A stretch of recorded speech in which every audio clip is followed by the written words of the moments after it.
నా తండ్రి ప్రార్థన బట్టి, నా తండ్రి చేసిన పరిచయను బట్టి నాకు ఈరోజు ఈ స్థాయి వచ్చింది అని ఇంగ్లాండ్ దేశంలో అదోనిరామ్ జడ్సన్ కొడుకు ఆ మాట అన్నాడు. నువ్వు ఈరోజు దీవెనకరంగా ఆశీర్వాదకరంగా ఉన్నావంటే యవనస్తులారా, నీ తల్లి నీ తండ్రి ఒంటరిగా మోకాళ్ళ మీద పడి మొరపెడుతుంటాడు. వాళ్ళు కడుపు మార్చుకొని వీళ్ళు మార్చయ్యా అని అంటారు. నువ్వు ఎన్నిసార్లు విచ్చలవిడిగా తిరుగుతున్నా నీకు ఏమీ కాలేదంటే, నువ్వు ఇంకా ఆరోగ్యంగా క్షేమంగా ఉన్నావు అంటే నీ వెనక ఎవరో ప్రార్థన చేస్తున్నారు.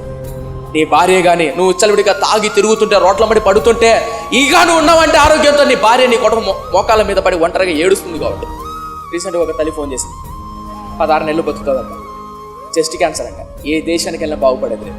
అందుకనే ప్రాణం ఉండగానే ఆరోగ్యం ఉండగానే జాగ్రత్త మిత్రమా, జాగ్రత్త. యెహోరామును గద్దించాలనుకున్నాడు, కోపం అయితే వచ్చింది, కానీ ఆగాడు. ఎందుకు ఆగాడు? అయినను దావీదు నిమిత్తం ఈరోజు సంజీవ్ తేజ నిన్ను శిక్షించాల్సి వచ్చినా, కొట్టాల్సి వచ్చినా, గద్దించాల్సి వచ్చినా ఎందుకు ఆగాడో తెలుసా? తండ్రి కుడి పార్శ్వము నుండి